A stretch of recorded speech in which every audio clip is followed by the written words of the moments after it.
Hello and welcome to Lights and Lugnuts. My name is David Warner. I'm coming to you from the piney woods of kind of eastern Texas, I guess you could say. And the purpose of this video is I just want to give you a little bit of background and a reason and kind of what the purpose of this channel is going to be. So what we're going to do is we're going to go over a little bit about the test rig that I've created and some of the methodology and some of the tests that I want to follow along. Okay, so to give you a little bit of a background, my future son-in-law is a heavy haul truck driver. He recently purchased his own truck, and in discussing some of the needs and the wants that he wanted for his truck, to kind of personalize it and make it his own, we got to talking about, lights and more specifically watermelon lights, which are very common in the industry, obviously.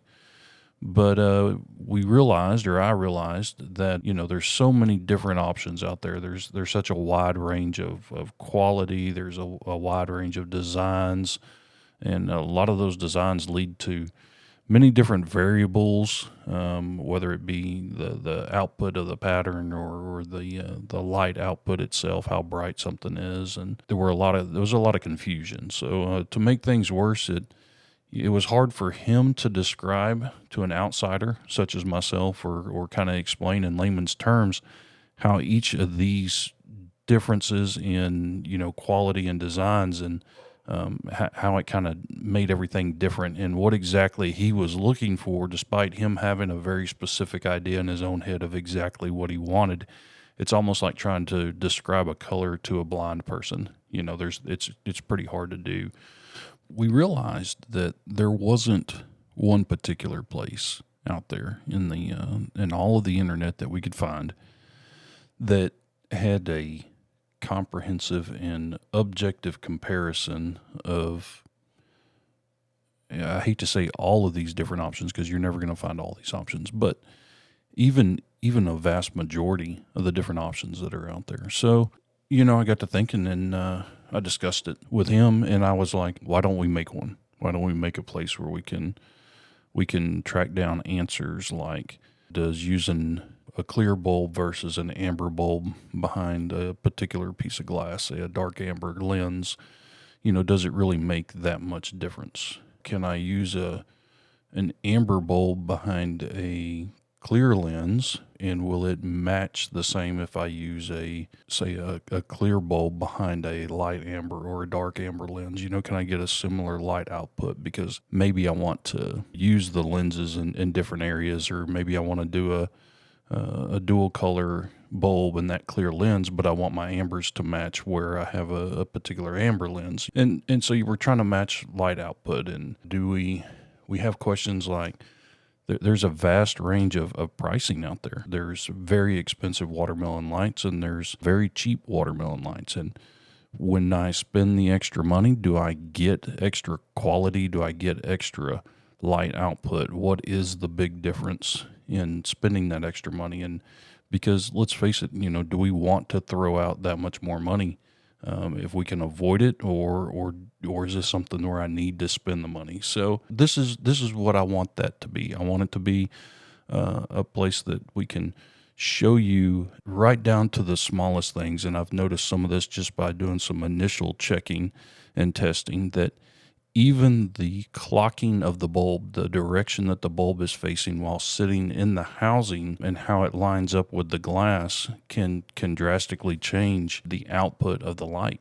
And that's something that kind of surprised me. So to do all of this, I knew I needed to build some kind of test platform, right? Or a test rig where I could objectively collect information and data. I wanted to be able to make sure that every time I changed a variable, the results were measured exactly the same. Now we know the output's going to be different, right? The results are going to be different, but measuring it has to be exactly the same. So I had to come up with, the perfect settings or the best settings for photographing and videoing these results, and a good way to accurately and easily transmit those results to the viewer, to you. Okay. But, it's like, it's not easy. So I had to find a device that could collect and express even the slightest shades of color differences into a quantity that's easy to record.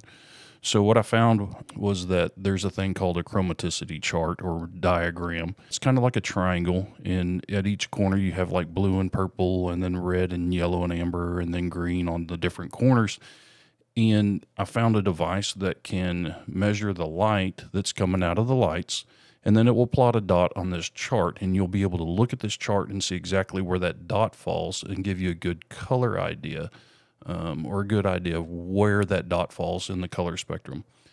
Now, it's not saying that you can just look at that chart and go, okay, that's the exact color, but it'll give you an idea of how the two separate lights can kind of compare.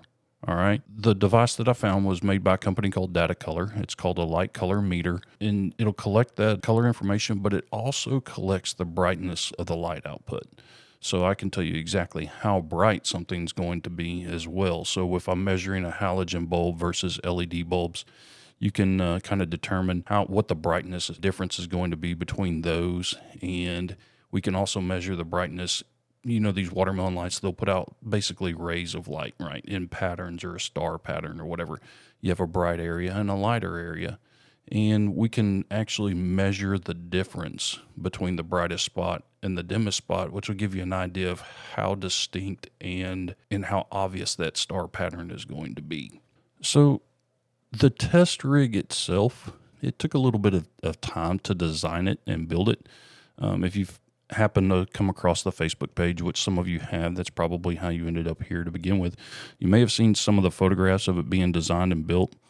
And I'm glad to say that it's finished to a point that it's functional. There's still some changes I want to make, some upgrades to like power switching and how I turn lights on and off, but it doesn't affect functionality and accuracy. Okay, so I can still utilize it and make it work and collect the data off of it.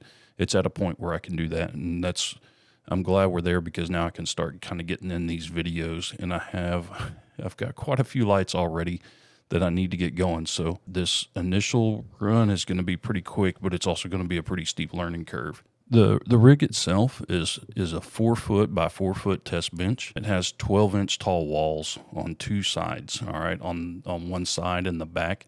That kind of allows for an easy viewing of what the light pattern would be at a 90-degree angle. So if you have the light mounted on the side of a truck, you can get an idea of what the light output's going to look like when that ray hits the ground as well. Okay, it's built out of 3/4 inch MDF. It's primed and painted white because that's going to give you the best accurate color reflection of what you would see in real life.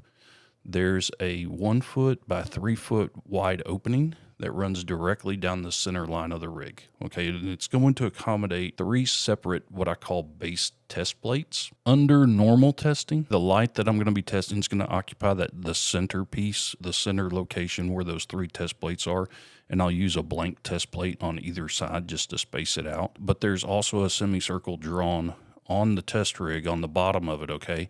And it's 18 inches from the very center of where the center test plate's going to sit. Basically, when I use that Data Color light meter, I'm going to place that light meter exactly somewhere on that semicircle, wherever the brightest and the dimmest spots are. And that means that no matter what, every light that I test, that measurement's going to be taken at a distance of 18 inches. Each of the 12-inch by 12-inch plates, they're made out of 1/4 inch thick expanded PVC, and they're, like I said, they're 1 foot by 1 foot, and so I can fit 3 of them in that 1 foot by 3 foot opening in the bottom, and you'll kind of see this in the test plate. The opening has a 1/4 inch deep mitered groove, okay, in it, so that these plates sit completely flush with the bottom, the test rig itself. So you'll get a really good idea of what the pattern would look like against a flat surface as well. The camera has a designated position on the board as well, or on the test rig, and it sits on the opposite corner of where the 2 back walls meet. Okay, and this way the camera is looking directly across the base of the test rig, and it's looking right where the light would be, and looking right at that 90-degree wall in the back, so that you would get an idea. You'll be able to clearly see the 2 walls and where they meet at that 90-degree, as well as the entire base. That way the camera is going to be in exactly the same position every single time I take a picture or change a base out. And what I'm going to do is try to make it a point that where the screw holes are in the glass that holds the bezel down, those are going to be in line with the length of the 1x3 opening, so that the lights will always be oriented as well in the exact same position whenever we're doing tests from one light to another. At a minimum, I'm going to take 2 photographs, at least 2 photographs each time we test a light. One of them is going to be at a slightly lower exposure, and that one's going to be primarily for comparing the color between multiple lights. And then I'll take one at a higher exposure. And we're only going to be adjusting the f-stop or the aperture in that. I'm not going to be adjusting the shutter speed on that. The higher exposure one is going to be more so for focusing on the pattern and looking at what the pattern is going to be like. And the lower exposure one's going to be more for comparing the colors. Now, I will take extra photographs if I find something that strikes me as interesting, whether it be the clocking of the bulb within the base and how that affects the light pattern and how it correlates with the glass lens, because I have already come across that and it's very interesting. But we'll take more photographs, and I will mention that in the videos when I do them, as well as when I make Facebook posts. I'm still trying to decide how I want to organize and structure all the videos once we complete them, but I really got to get this ball rolling. So at any point, feel free to leave a comment or a suggestion below. I obviously can't think of every aspect of this on my own, and the more that everybody in this community collaborates together, the better we can make the whole endeavor a success. So that's something I'm really going to ask y'all to chime in and give me feedback. I am going to say up front, I have no desire to sell any of this, okay? I'll do my absolute best to leave all of the data completely objective. I obviously have my own personal preference when it comes to some of these lights, and my personal bias might show through a little bit, although I'm going to do my best to avoid it. But I will not be publicly endorsing any particular product. I want it to be 100% data-driven. Okay, I post the data, the images, the videos. You can decide for yourself. As of right now, all the lights so far have been personally purchased by myself, and all my opinions and observations are strictly my own. Okay, I'm not funded by anybody, or I'm not endorsed by anybody or sponsored or nothing like that. Okay. With that being said, if you have an item that I haven't tested, you'd like for me to try it out, test it, do a video on it, I'd be more than happy to do so. You can reach out to me in the comments. We'll find a way to make it work. We'll, find a way to exchange email addresses or something like that. But this video, I really wanted it to be a background and kind of an intro into the test rig itself. I do have one video coming up. I did a couple of pictures and videos last night. I'm going to try to get it also up today. And then from there, I'm going to have to roll pretty quick with it. But thanks for checking out the channel. Hope you have a blessed day. Just stay tuned, because I think it's about to take off. All right, y'all have a good one. Thank you.